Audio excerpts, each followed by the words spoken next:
반갑습니다. 오늘도 같이 찬양하고 주님 앞에 나아가겠습니다. 기도할게요. 살아계신 감사합니다. 오늘도 주님 앞에 찬양을 부릅니다. 하나님, 영상을 통해서 예배를 드리지만 각자의 그 자리에서 우리가 한 마음 한 예배를 드리고 있습니다. 우리 마음이 예수님을 닮아 예수님처럼 살아갈 수 있는 우리가 되게 도와주세요. 감사합니다. 예수님의 이름으로 기도드립니다. 아멘. 우리 같이 천국은 마치 같이 찬양하겠습니다.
십자가를 내게 하시고라는 찬양 같이 부를 거예요. 우리가 예수님을 따라간다는 것은 나의 생각을 때로는 버리기도 해야 되고 성경에 기록된 그 말씀대로 살아가는 것이 예수님의 제자로서의 삶입니다. 그러기 위해서는 내가 가지고 있는 십자가를 지고 가야 합니다. 우리 찬양을 같이 부르면서 그렇게 되고 싶습니다라는 마음으로, 그렇게 되지 못하는 사람에게는 그렇게 되고 싶습니다, 또 그런 마음이 생기지 않는 사람에게는 하나님, 내가 그렇게 살고 싶은 마음이 될 수 있도록 이 찬양을 부르는 가운데 그 마음을 저에게 주세요라는 마음으로 같이 찬양하겠습니다.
하나님 주님 감사합니다.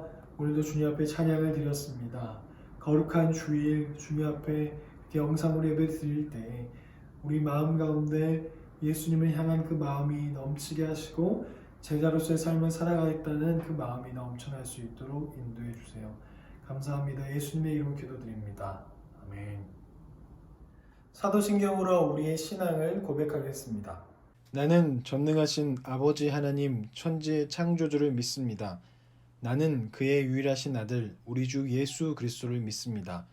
그는 성령으로 잉태되어 동정녀 마리아에게서 나시고 본디오 빌라도에게 고난을 받아 십자가에 못 박혀 죽으시고 장사된 지 사흘 만에 죽은 자 가운데서 다시 살아나셨으며 하늘에 오르시어 전능하신 하나님 우편에 앉아 계시다가 거기로부터 살아있는 자와 죽은 자를 심판하러 오십니다. 나는 성령을 믿으며 거룩한 공교회와 성도의 교제와 죄를 용서받는 것과 몸의 부활과 영생을 믿습니다. 아멘.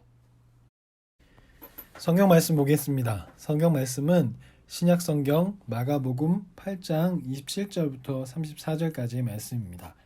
마가복음 8장 27절부터 34절까지 말씀입니다. 제가 대신해서 읽어드릴게요. 예수와 제자들이 빌립보 가이사랴 여러 마을로 나가실새 길에서 제자들에게 물어 이르시되 사람들이 나를 누구라고 하느냐. 제자들이 여짜와 이르되 침례 요한이라 하고 더러는 엘리야 더러는 선지자 중에 하나이다. 또 물으시되 너희는 나를 누구라 하느냐.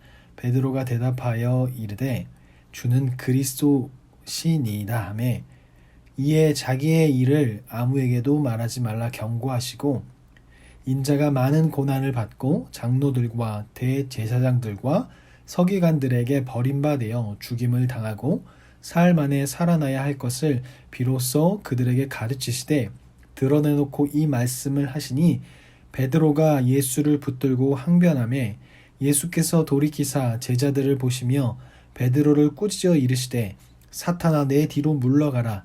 내가 하나님의 일을 생각하지 아니하고 도리어 사람의 일을 생각하는도다 하시고 무리와 제자들을 불러 이르시되 누구든지 나를 따라오려거든 자기를 부인하고 자기의 십자가를 지고 나를 따를 것이니라. 아멘. 자, 반갑습니다. 오늘은 퀴즈를 좀 내려고 해요. 그림자 퀴즈.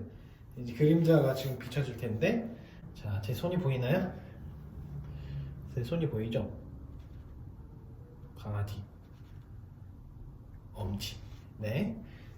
그림자를 비출 텐데 보이는 그림자가 어떤 건지 한번 맞춰보는 게임인 거예요. 한번 문제를 내볼 테니까 맞춰보세요. 한 5개 정도 낼 텐데, 자, 첫 번째 문제입니다. 다음은 뭐를 나타내는 걸까요? 어떤 거를 보이죠? 정답이 뭔가요? 네, 너무 쉽죠? 정답은 안경입니다. 안경. 네, 안경. 자, 두 번째 문제입니다. 두 번째. 자, 초점이 점점 맞춰지겠죠. 두 번째, 이건 뭐죠? 손목시계. 맞습니다. 손목시계. 자, 손목시계. 세 번째.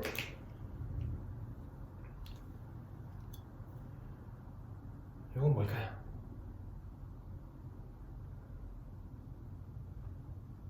네, 똑바로 다시 이렇게.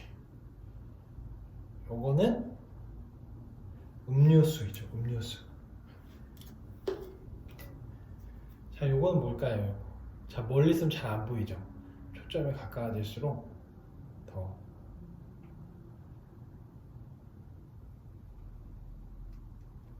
뭐라고 생각하시나요? 핸드폰? 뭘까요? 핸드폰을 생각하시는 분도 있겠지만 보조 배터리입니다.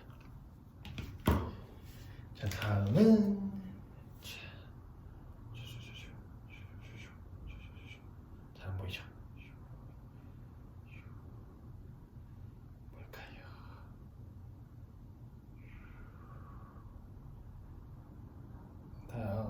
정답은 가위입니다. 가위. 마지막 문제입니다.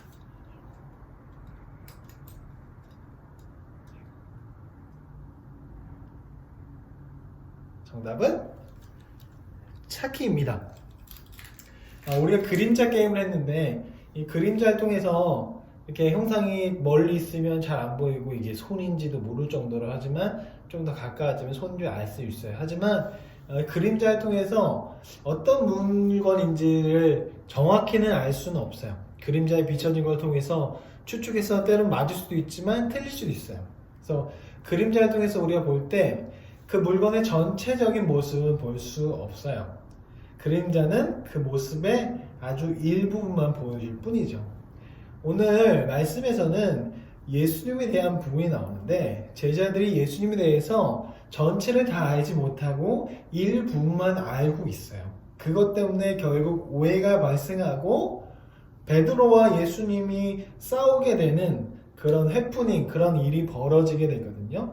오늘 말씀은 어떤 이야기가 펼쳐지는지, 또한 이 사건이 벌어지기 전에 앞이 보이지 않는 사람을 고치는 사건도 이야기하는데, 그 사건과 오늘 제자들과 베드로와 예수님과 서로 싸우는 일들은 어떤 관계가 있는지 함께 말씀을 통해서 이야기를 나눠보도록 해요.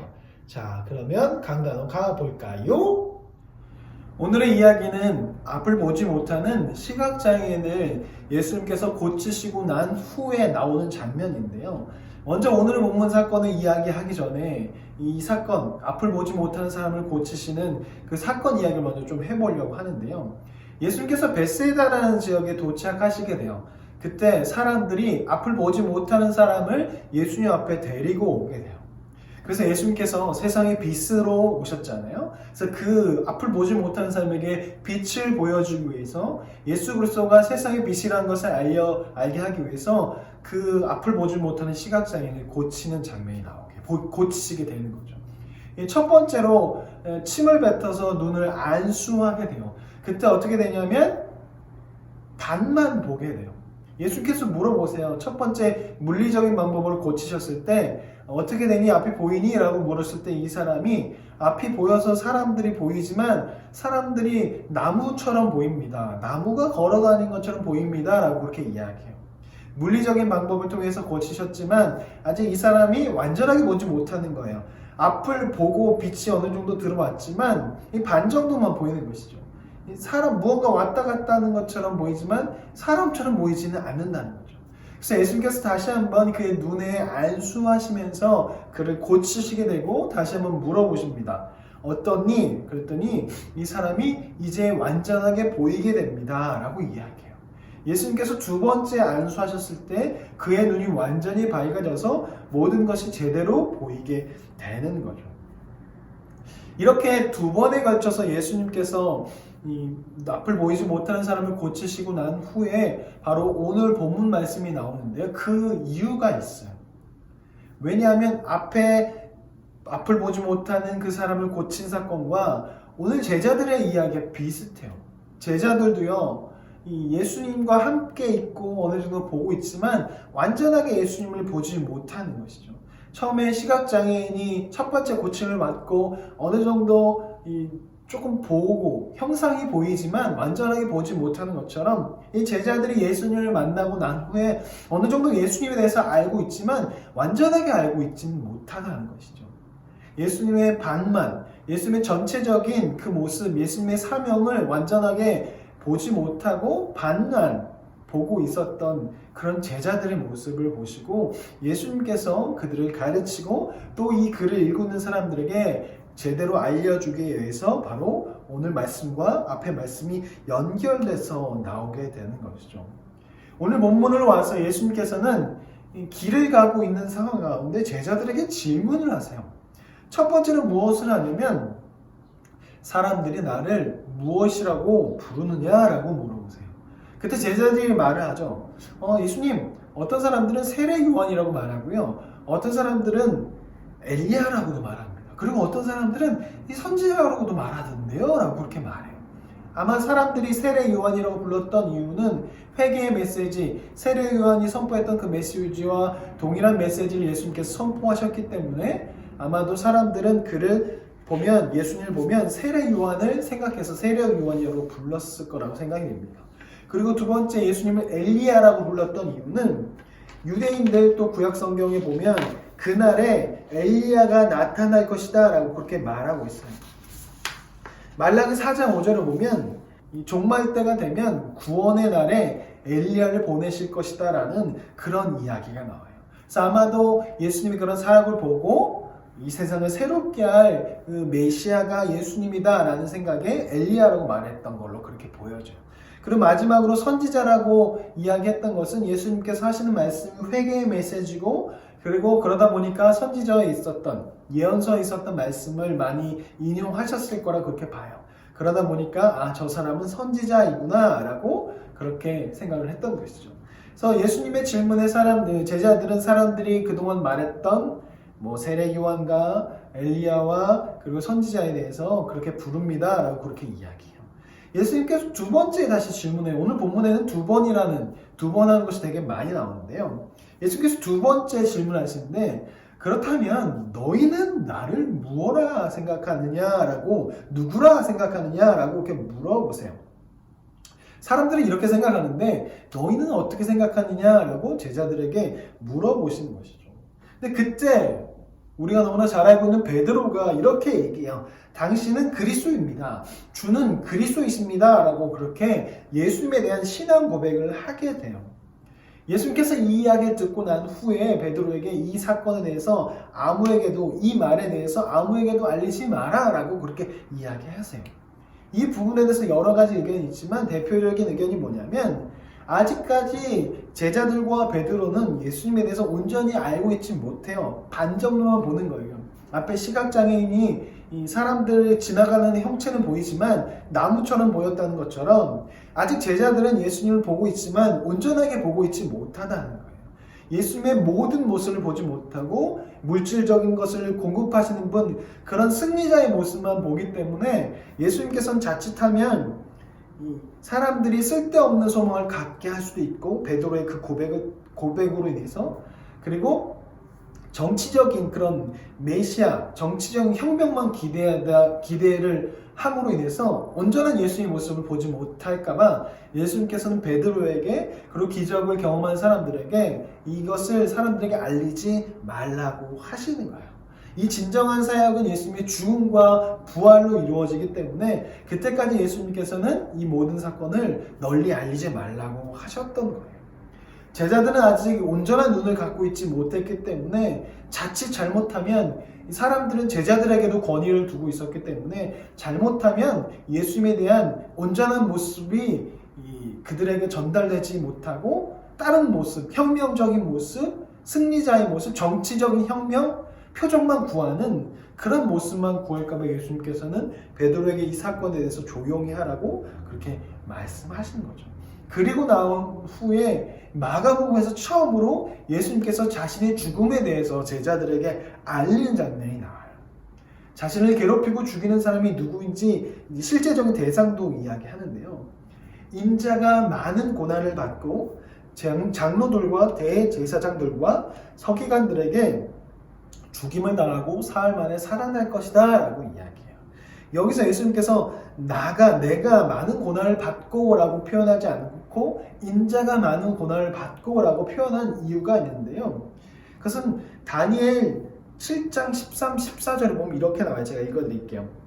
내가 또 밤 한 환상 중에 보니 인자 같은 이가 하늘 구름을 타고 와서 옛적부터 항상 계신 이에게 나아가 그 앞으로 인도되매 그에게 권세와 영광과 나라를 주고 모든 백성과 나라들과 다른 언어를 말하는 모든 자들이 그를 섬기게 하였으니 그의 권세는 소멸되지 아니하는 영원한 권세요 그의 나라는 멸망하지 아니할 것이니라 라고 나와 있어요.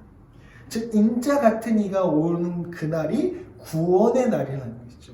구원의 날 내려오는 사람이 바로 인자 같은 이라는 것이죠.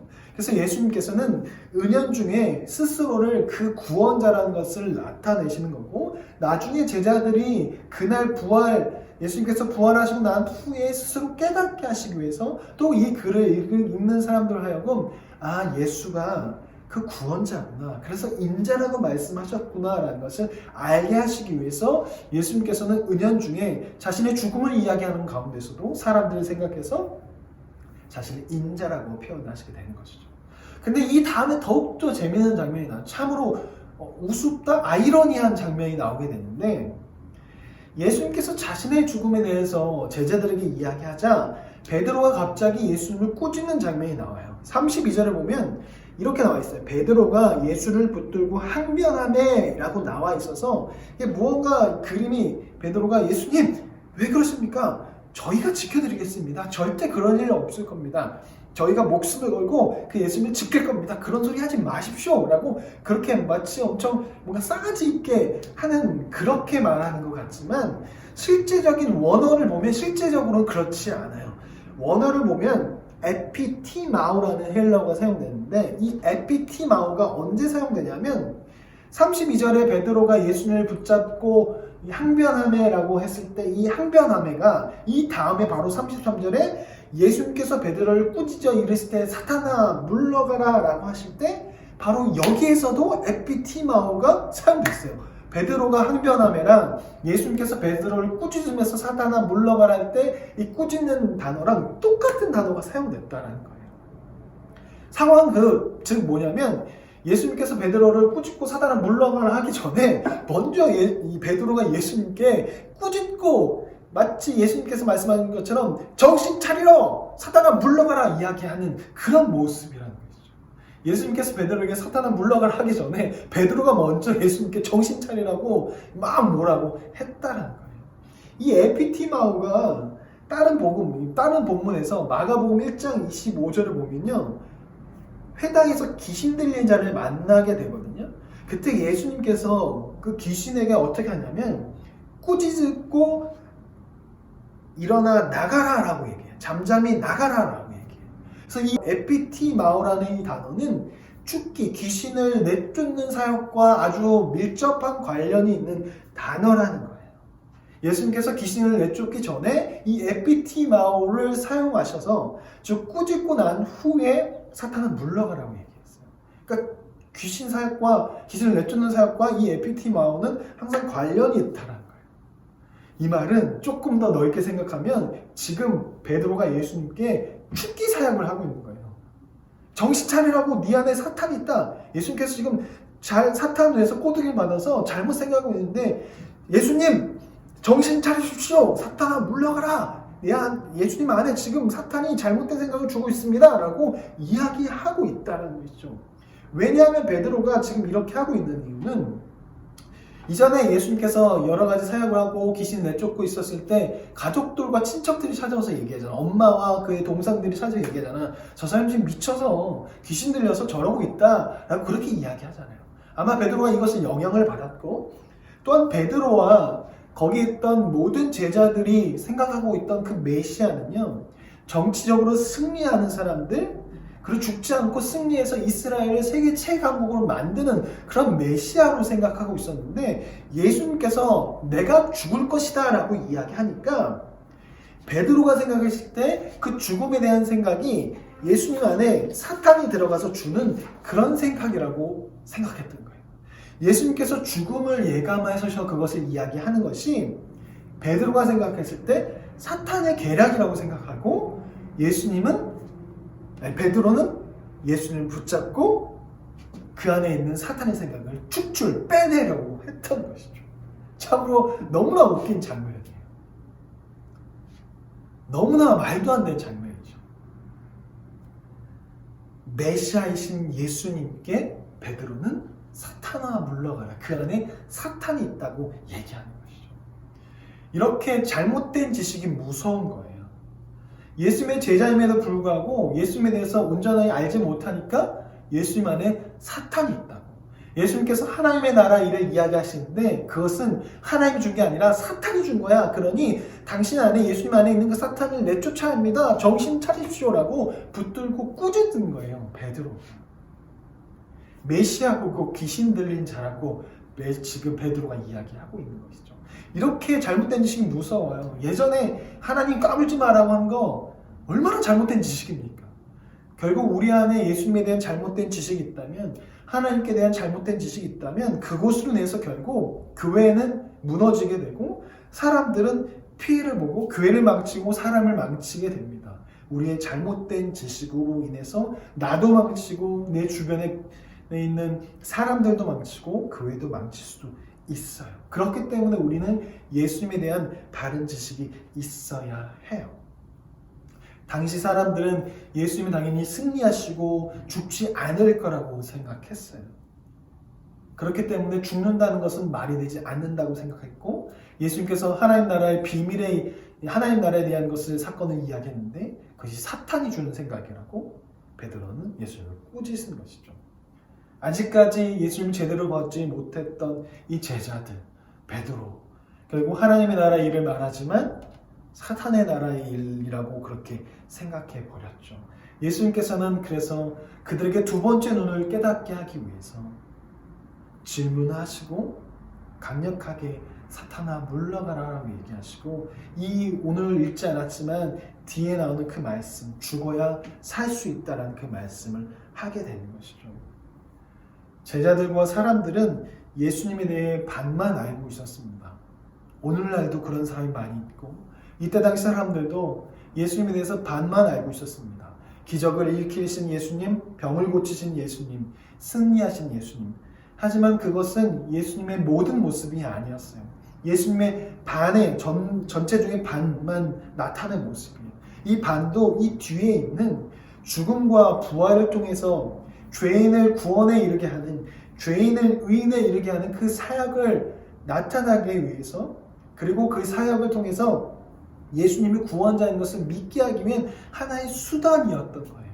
기적을 일으킴을 통해서, 구약성경에 나왔던 그런 물리적인 사건을 나타남을 통해서 장차 올 그 메시아가 나다, 그리고 나는 너희를 구원하러 왔다라는 것을 믿게 하기 위한 수단이었는데, 사람들은 그 수단에 빠져서 뒤에 있는 참된 그 진리를 보지 못한 것이죠. 오늘날도 많은 사람들이 그런 생각을 가지고 살아갑니다. 수단을 믿음이라고 생각하고 그것만 구하고, 그것이 이루어지지 않으면 마치 하나님이 살아계시지 않고 나는 하나님께 버림받은 것, 나는 하나님과 관련이 없다라고, 하나님께서 나의 기도를 듣지 않으셨다라고 그렇게 생각하는 경우가 참 많이 있다라는 것이죠. 우리가 너무 앞부분의 그 기적을, 그것만 초점을 맞추다 보면 베드로가 메시아 보고 귀신 들린 자 취급했던 것처럼 우리도 그와 같이, 그와 비슷한 행동을 할 수 있다라는 거예요. 말씀을 이제 정리할게요. 우리가 예수님의 제자로서 삶을 살아가야 하는데, 제자로서 온전한 삶을 살아가기 위해서는 먼저 예수님에 대한 분명한 올바른 지식이 있어야 합니다. 내가 생각하는 예수님이 아니라 성경에서 말하고 있는 그 예수님에 대해서 정확히 알고 있어야 해요. 베드로처럼 기적을 주는 예수님의 모습만 보는 것이 아니라, 그래서 무엇인가 주셔야만 예수님이라고 생각하는 것이 아니라, 나를 위해 죽으시고 부활하신, 나에게 실질적인 어떤 것이 주어지지 않아도 그분은 나에게 메시아, 구원자라는 그 믿음이 우리 안에 있어야 해요. 그리고 그분은 약자를 사랑하시고 항상 사회적 약자와 함께 하셨다는 것을 기억해야 돼요. 이것을 알고 있어야 우리는 사회적 약자를 더욱더 존중하고 그들을 아낄 수 있게 돼요. 부자들만, 더욱더 부자들은 사회에서 대우받는 그 부자들은 교회에서도 대접받고, 사회에서 멸시당하는 사회적 약자들은 교회에서도 무시받는 그런 것이 아니라 오히려 반대가 되어서 사회의 약자를 더욱더 존중하고 더욱더 사랑과 아낄 수 있는 그런 삶을 사는 사람이 되어야 돼요. 그러기 위해서는 우리가 예수님에 대한 바른 지식이 있어요. 그렇죠?